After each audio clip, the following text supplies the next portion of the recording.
Créée en 1988, la Coupe des Sources peut se targuer du titre de premier rallye de régularité réservé aux véhicules d'antan, organisé en Belgique. Une belle histoire qui allait durer jusqu'en 1998 avant que Pascal Collard ne décide de passer la main.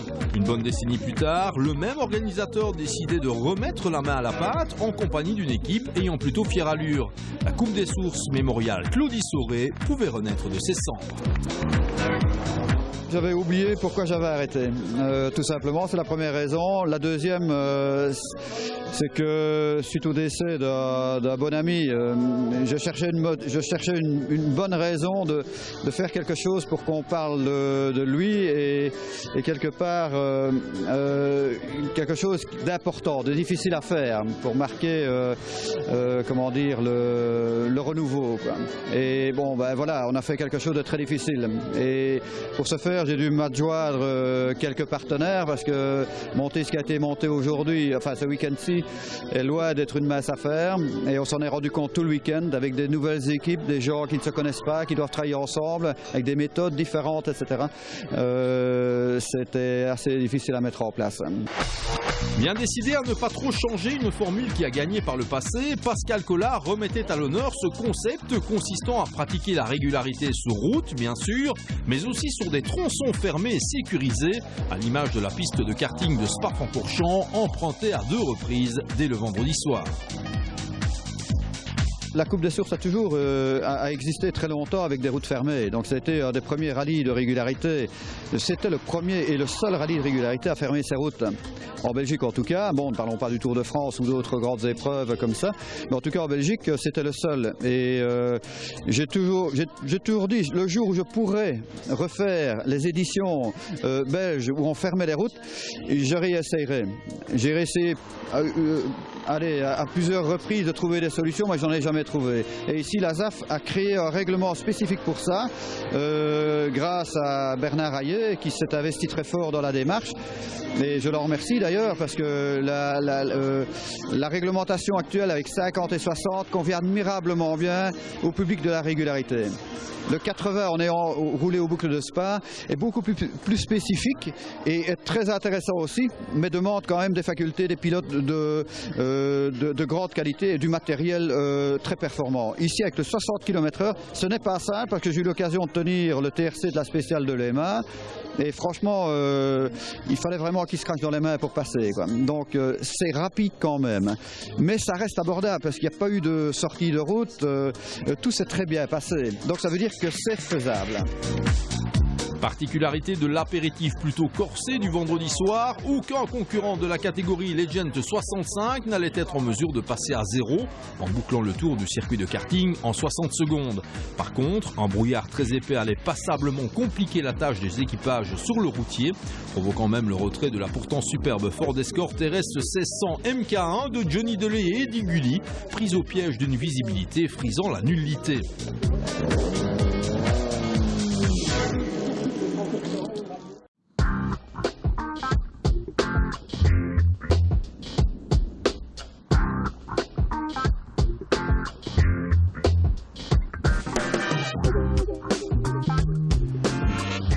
Samedi matin, sur le coup de 8 heures, les rescapés parmi la soixantaine d'équipages finalement présents au départ tiraient un premier bilan après une soirée de tous les dangers. Alors qu'elle ne faisait que commencer, la Coupe des Sources 2011 était déjà fidèle à sa réputation. Très dur, on n'est pas habitué à rouler dans le brouillard. En plus de ça, on a fait une sortie de route sur une route que je connaissais parfaitement. Donc les points de repère sont totalement différents. C'est difficile, vraiment. Et aujourd'hui, je crois qu'on aura du brouillard sur les hauteurs. Même inquiétude dans le regard de Georges Chalsèche, pilote de la doyenne du plateau, la vénérable Peugeot 203. C'était vraiment limite dangereux parce que je vais dire que la voiture au niveau frein, on n'a déjà pas beaucoup de frein, j'y arriverai. Et on avait vraiment du mal à rester sur la route. En plus, vraiment être attentif, c'était vraiment très très dur. Alors grosse frayeur ce matin parce que hier à la fin du rallye, je ne savais plus mettre les gaz à fond. J'avais mon câble de gaz qui s'est filoché. Donc je ne me dis pas de problème, on l'avait dédoublé. Et comme de malchance le matin, je me suis levé très tôt et le câble avait cassé à la commande, quoi. Donc j'ai dû faire appel à un ami et voilà, on est content du résultat parce que franchement Ça n'a rien à voir avec les voitures d'un autre temps. Alors que les bolides s'élançaient depuis peu pour la première des boucles disputées en journée, plus d'un observateur comprenait d'emblée la particularité de la Coupe des Sources Mémorial Claude Soré, la création d'une catégorie Legend 65, regroupant ici les concurrents ayant choisi de disputer les tronçons fermés à une vitesse moyenne de 60 km/h. De quoi positionner l'épreuve entre les classiques de la régularité pure et dure et les Legend boucles de Spa par exemple. Nous avons voulu faire vraiment un retour aux sources, c'est le cas de le dire, pour la Coupe des Sources. En réalité, donc, la Coupe des Sources était le premier rallye historique en Belgique. Il a été la première fois mis sur pied en 1988. Et nous avons vraiment voulu faire un retour aux sources en ce sens qu'on a voulu que le copilote ne doive pas avoir des moyens électroniques terriblement efficaces pour pouvoir participer. Et on a voulu remettre en avant cette convivialité des rallyes d'antan, vraiment comme au temps du Tour de Belgique, comme au temps du Liège-Rome, où il fallait rester sur la route, il fallait suivre la route qui était sur la carte ou dans le fléché, et avec ça, avoir un pilote qui puisse passer dans les temps, mais que la moyenne ne soit pas, je vais dire, infaisable. Par contre, évidemment, à la moindre erreur, là, on prend des pénalités. À l'image de Delay et Gulli, de nombreux concurrents allaient disparaître des feuilles de classement au fil des différentes boucles. C'était le cas de Fievé et Lys qui pointaient pourtant d'emblée dans le bon wagon. Assez étonnant de se retrouver ici maintenant à la 4e place. On ne s'y attendait vraiment pas du tout, d'autant que c'est la première fois qu'on roule sur des moyennes qui sont quand même plus fortes que l'habitude. Un très très beau parcours. Robert nous a fait quelque chose de magnifique. C'est pas un casse-voiture et très très agréable. Voilà, ouais, on s'amuse très bien. Hélas, en retrait de permis de conduire mettait en terme à la prestation de la berline aux anneaux. D'abandon, il en était aussi question pour la pourtant très belle Datsun 240Z de Compère et hélas, qui rencontrait des soucis d'embrayage. Quant à la BMW 2002 de Wéry et Guillemin, elle se distinguait depuis le coup d'envoi par des passages en force d'excellente facture. La Bavaroise n'a néanmoins pas trop apprécié le traitement, sa mécanique finissant par tirer la langue. Dommage. Pointant au sommet de la hiérarchie après la première soirée, la Porsche 911 de Raymond Orny et Cédric Pirotte allait rapidement s'imposer comme la référence de la catégorie Legend 65. Au fil des boucles, la 5 allait augmenter son avance pour se diriger vers une victoire que l'on peut qualifier d'autoritaire. Il est vrai que le copilote connaît très bien ses gammes. C'est un mélange entre les boucles de Spa Légende et des rallyes comme nous on fait à la carte avec toutes les difficultés qu'il y a et des RT sur route ouverte. Donc il y a vraiment un panel des 3 disciplines qu'on rencontre le plus souvent. Vraiment, pour moi c'est une très belle épreuve. Il y a des petites choses à améliorer mais la base est très très bonne. Pendant que Orny et Pirotte volaient, d'autres s'effondraient avant de disparaître. C'était notamment le cas de Tigat et de Bu à bord de cette Opel Ascona. Pas de podium d'arrivée non plus pour le duo inédit composé d'Antoine Brajkovic et du journaliste Alexandre Peters qui ont fait de la résistance au volant de cette Ford Escort MK2 avant de se retirer. L'enthousiasme de Fonzé et Gérard n'aura pas non plus suffi à amener la Mini 31 au bout de l'aventure. Mini toujours, mais abandon tardif aussi pour Rebete et Van der Meulen, dont le bolide n'avait aucune chance de passer inaperçu. Avec une galerie de toit plutôt bien équipée, on n'est jamais assez prudent. On reste dans les petits gabarits malchanceux pour souligner l'abandon de l'Auto Bianchi à 112 à barre de Toussaint et Rosenberg. Guère plus de chance pour la Mini Clubman de Sean Broad et Peters, ceux qui ne sortaient pas de l'étape de nuit. En ayant enregistré plus de 4000 points, Claessens et Albert n'avaient guère de possibilité de briller avec leur Porsche 911. Ils en restaient là, eux aussi. Véritable icône des épreuves pour anciennes, les Volvo de la belle époque sont toujours très nombreuses. Pas d'arrivée cependant pour la 122S de Henry. Cette année, le 13 était au départ de la Coupe des Sources Mémorial Claude Soré, ce qui n'a guère porté chance à la MGB de Potier et Hénin. On attaque la liste des concurrents classés avec la Porsche 911 de Hume et Renard qui a eu le privilège de clôturer le classement.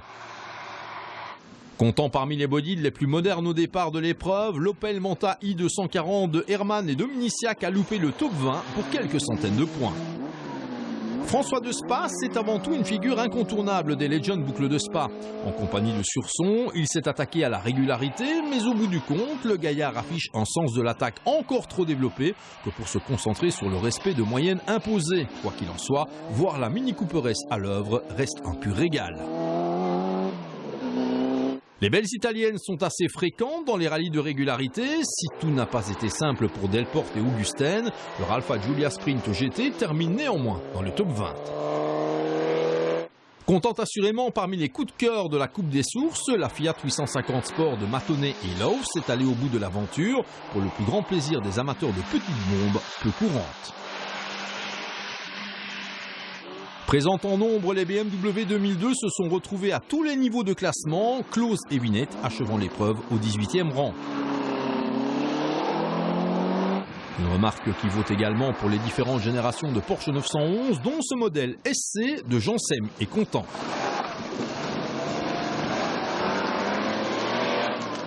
Point de BMW 2002, mais bien une 1602 pour Defay et Pirot qui manquait le top 15 final d'un souffle. Brillant dans bien des disciplines, Tony Kevers alignait cette Innocenti Cooper dont il a fait un excellent usage en compagnie de Halleux. Non seulement le petit bolide a avalé l'intégralité du parcours, mais il a pointé au 15e rang absolu.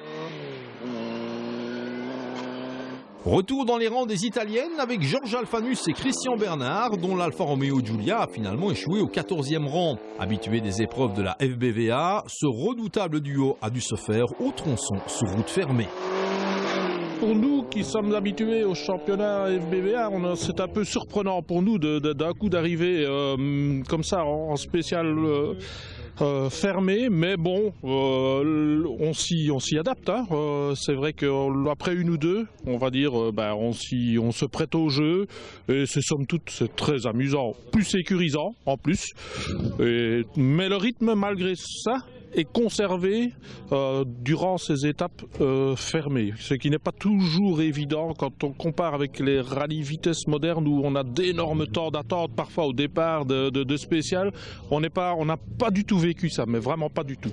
Après avoir réalisé une impressionnante collection de figures sur la piste de karting de Spa-Francorchamps, la Ford Escort MK1 de Dauchat et Bosé s'est appliquée le samedi, ce qui lui a permis de remonter au 13e rang absolu.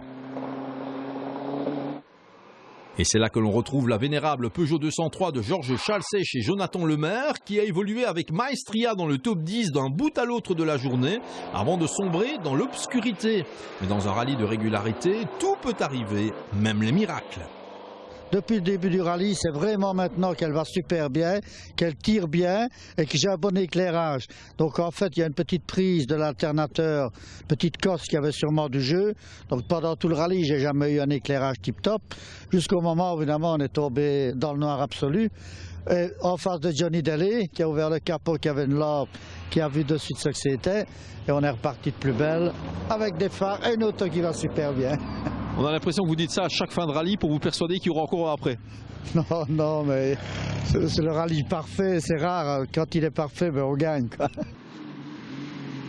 Pas toujours évidente à manœuvrer dans les portions serrées, la Volvo 142 de Gangou et Gatti a fait honneur à sa réputation de robustesse pour prendre la 11e place générale en Legend 65. On attaque le top 10 pour souligner l'excellente tenue des Opel Commodore qui ont fait honneur au Blitz avec une 10e place pour Abram et Chapa.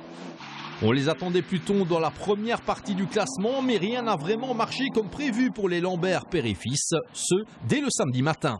C'était très difficile vu les conditions de brouillard que l'on avait, mais on s'est pas trop mal débrouillé dans la mesure où on a quand même perdu une minute à cause d'une voiture 0-0 qui nous a un peu gênés et qu'on avait dépassé, quoi.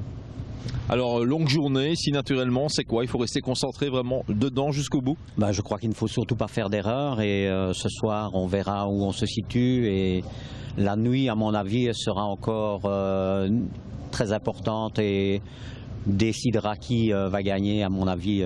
Donc, ce n'est pas aujourd'hui pendant la journée que ça va se jouer.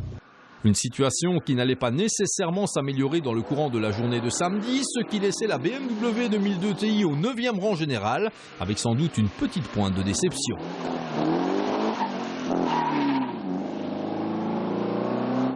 D'une Opel Commodore GSE à l'autre, il y avait 2 places et quelques 120 points à la Coupe des Sources, avec le meilleur résultat pour Hubin et Mouret. Très bien copiloté par Thirionnet, Michel Graven a finalement fait honneur au Créam, qui s'est chargé de la décoration forcément originale de cette Porsche 924, 7e du classement général. En remontant le classement, on croise les premiers vainqueurs de classe et en PH15, c'est la très belle Ford Escort Mexico de Simonis et Damso, excellent 6e du général, qui s'est imposé.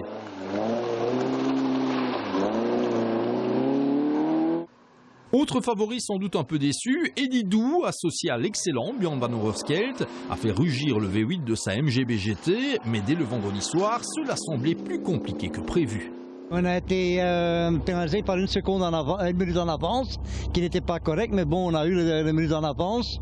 Donc ça veut dire que siège après, on prend encore 2 minutes, ça veut dire 4 minutes en tout, qui pèse lourd pour le moment.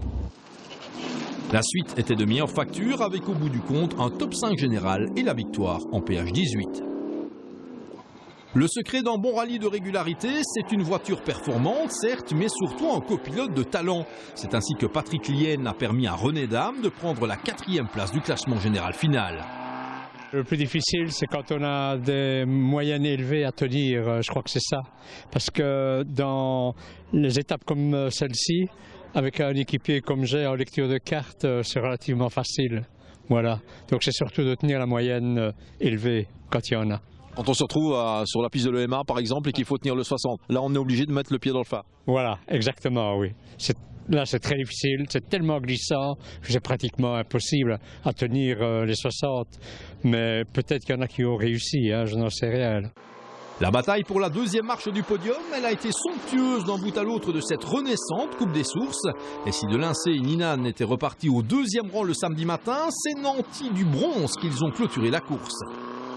Le bilan, il est formidable. Ça fait longtemps que j'attendais une épreuve comme ça. J'avais participé aux premières éditions et c'est vrai qu'ici, le fait d'avoir remis au goût du jour une nouvelle mouture avec des épreuves, avec des spéciales fermées, etc., ça se passe bien, c'est rythmé, on s'amuse vraiment, vraiment beaucoup. On a fait pendant tout le rallye une bagarre à 3 et c'est formidable.